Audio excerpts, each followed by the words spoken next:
Marine parks were thrust onto the national political stage during the recent federal election, with the coalition parties calling for them to be wound back. It followed a Victorian Government announcement in July to cap its marine parks at just over 5% of the state's territorial waters. Now, the New South Wales Government is also likely to impose a 5-year moratorium on new marine protection areas, but not before changes to 2 existing parks, which could mean the end of one of the state's most successful commercial fisheries.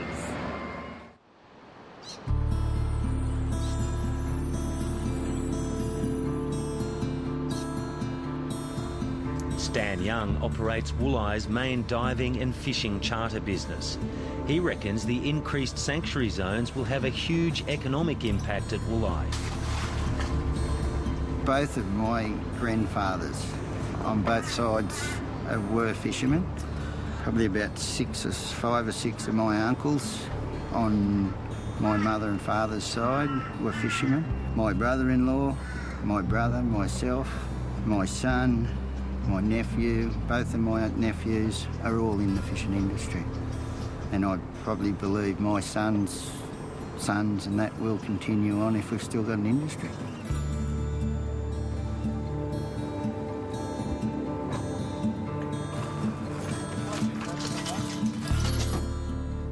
Phillip Ward and his son Kane are trawling for king prawns on a deep water sandbank off Coffs Harbour on the mid-north coast of New South Wales. It's a rich fishing ground, but they may soon be locked out. A review of the Solitary Islands Marine Park has recommended banning all trawling from within its boundaries. It's not about sustainability, it's a travelling stock, it's a really healthy stock. You can see just in a small area how thick prawns actually do get. And if we've got no access to them, it's just going to be a wasted resource. Probably 50% of our product has actually come out of that part of the park that they want to close. So take 50% of that income away, we've got to go somewhere else, put pressure somewhere else to make up for it, or move on, move out of the district, move out of the industry. King prawns are the lifeblood of the Coffs Harbour Fishing Cooperative, which turns over up to $16 million a year. The co-op says the livelihoods of 150 families would be directly threatened by the trawling ban and restrictions on other commercial fishing within the park. At this stage, the co-op will be on the brink of folding. The infrastructure that we have here at the co-op, we need that turnover to pay for the infrastructure, but it's a huge proportion of our local fleet's income, and the importance of it is very high to the co-op itself, because without that access that our boats getting to that marine park, it's going to affect our co-op very substantially.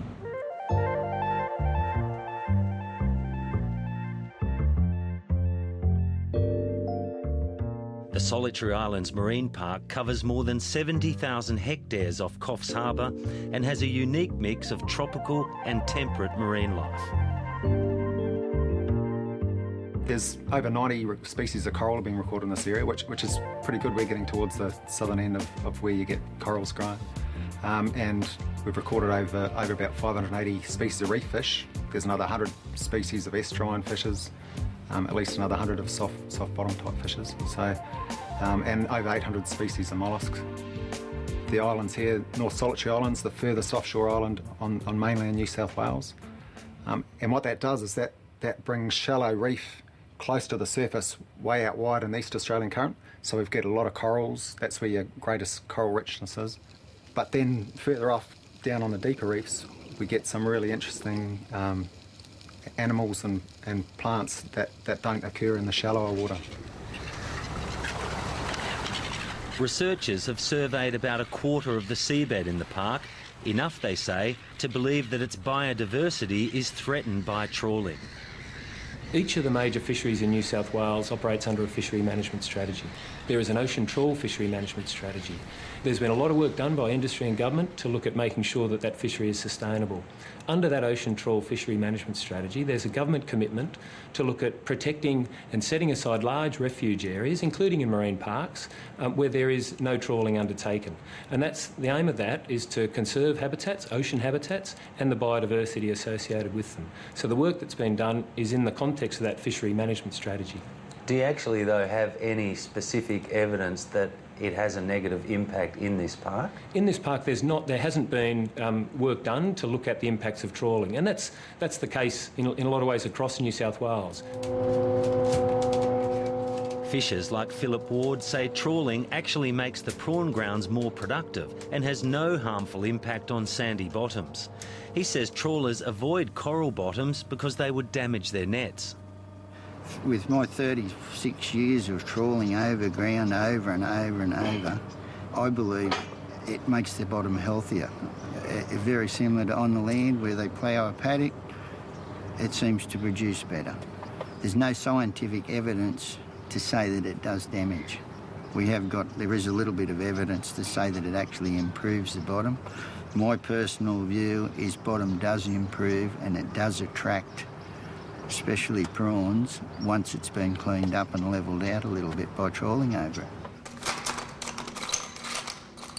Marine ecologist Steve Smith is an independent scientific advisor for the park. He says trawling does have an impact. The question is, how much? There's conflicting evidence out there. The majority of the evidence that I've seen, and this is based on hundreds of studies worldwide, indicates that all forms of trawling have an impact on benthic communities. The scale of that impact depends on the type of trawling, the number of people engaged in trawling activities, and the sort of habitat, the receiving habitats.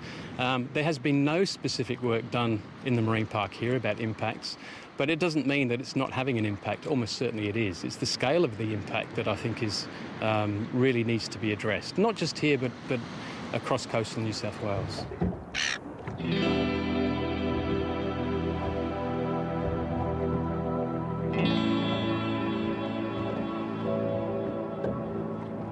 It's not just commercial fishermen who are upset by the zoning plan review.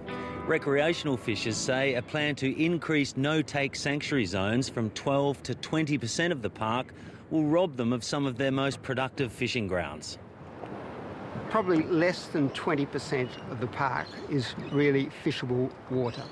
Most of that, a fair percentage of that, then ends up in sanctuary zones. So sure, we are doing something about protection in those areas, but what we're doing is shifting the fishing effort from those areas to other areas. So we end up with more fishers, or the same number of fishers, smaller area, more pressure on the remaining spots. So it's not a win-win situation at all. Richard Taffs is a keen recreational fisher at Wooleye in the northernmost waters of the Solitary Island chain. He's also an advisor to the Marine Park Authority. The threats to the park are not from recreational fishing. It would be much better if we were putting money into a sewerage system for Wooleye than money into review, management, compliance, all those things that go with this rezoning of the Solitary Islands Marine Park.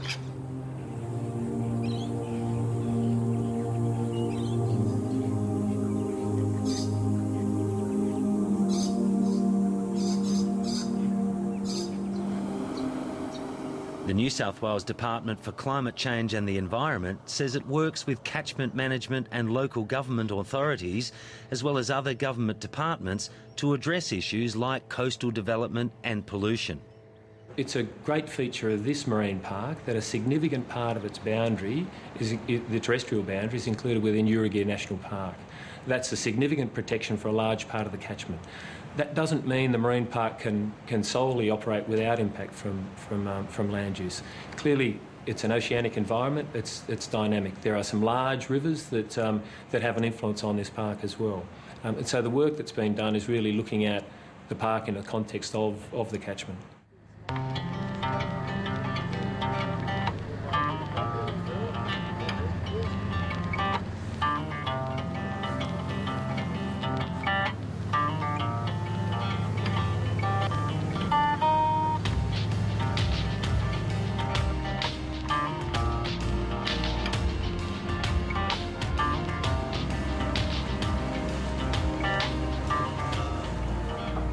what they're doing, they're taking the best part of the reef. There's only a certain amount of the park is reef, and they're taking a large majority of that reef. Woohoo! We got him, boss. That's what all the fuss was about. Like, I farm fish. I don't just hammer the one area all the time. We move around, I farm our fish. And you've got to work certain areas with certain winds. So with the southerly winds, they've taken that part of the island that we can't fish with the southerly wind if that happens. Yeah, we're in a bit of patch of reef here, and there's a gravel patch just out here, but yeah, they like these bits here because it's protection of the island. So, yeah. So if the recommendations are accepted, where will you be able to fish around here? I won't be able to fish here in the southerly winds. I won't be able to fish anywhere around this area in the southerly winds. I can't, with the new buffer zone they're putting here, you can't burley within 1,000 metres of that zone. Stan Young has been convicted for breaching a sanctuary zone. He says it was an honest mistake, but a fair cop. He believes the new sanctuary zone proposals will be a compliance nightmare. I got a jacket and a snap out here, boys. It's going to be nearly impossible for people to work out if they're in the zone or not in the zone. And, you know, they're taking just the best part of the country, like on the edges of the zones is like sort of going to be sand. And, yeah, like, how are you going to know you're inside of a round zone? You know, just imagine trying to get a GPS mark on a round area. It's nearly going to be impossible. And in what way have the social and economic impacts of the changes been taken into account? They're proposed changes at the moment. They haven't been finalised. There haven't been decisions taken. There's work being done, and there had been some survey work undertaken within the community over a period of years to look at how people use the marine park. The New South Wales Shooters and Fishers Party says that more than 1,000 submissions to the Solitary Island Marine Park review highlight the uncertainty caused by what it says is a process lacking robust science. Upper House member Robert Brown has introduced a moratorium bill to State Parliament calling for a 5-year ban on new parks and sanctuaries. I support the concept of marine protected areas.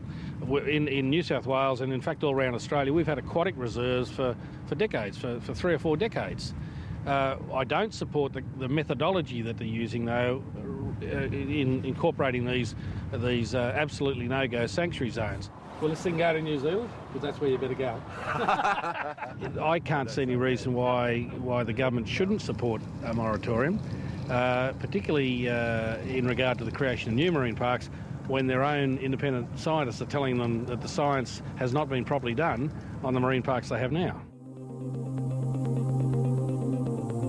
That independent review of marine park science in New South Wales did find that some aspects, such as its seabed mapping, were world-class, but that there was much that could be improved.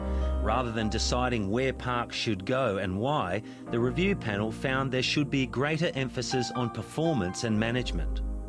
The New South Wales Government said it would not oppose the moratorium bill last June when it was introduced to State Parliament, but it wants amendments to allow the Solitary Islands and Jervis Bay Marine Park reviews to continue. The bill will soon be debated, but conservation groups say it's a cynical political deal that has nothing to do with good science. I'm deeply disappointed that the debate has become so polarised. Really, the fishing industry and the conservation movement and the broader public all have a shared interest in long-term sustainable fisheries management, and the overwhelming majority of the public want to see marine life conserved. They support the creation of marine parks, but we need to do it in a way that reflects all sectors, the views of all sectors of the community. What we're seeing at the moment is a highly vocal, highly politicised minority dictating marine conservation policy at a state and federal level, and that's just unacceptable. The Solitary Islands Marine Park Review is not the only concern for the fishing industry here. Right now, the Commonwealth Government is assessing its territorial waters out to 200 nautical miles as part of a plan to proclaim a raft of new marine protection areas by 2012.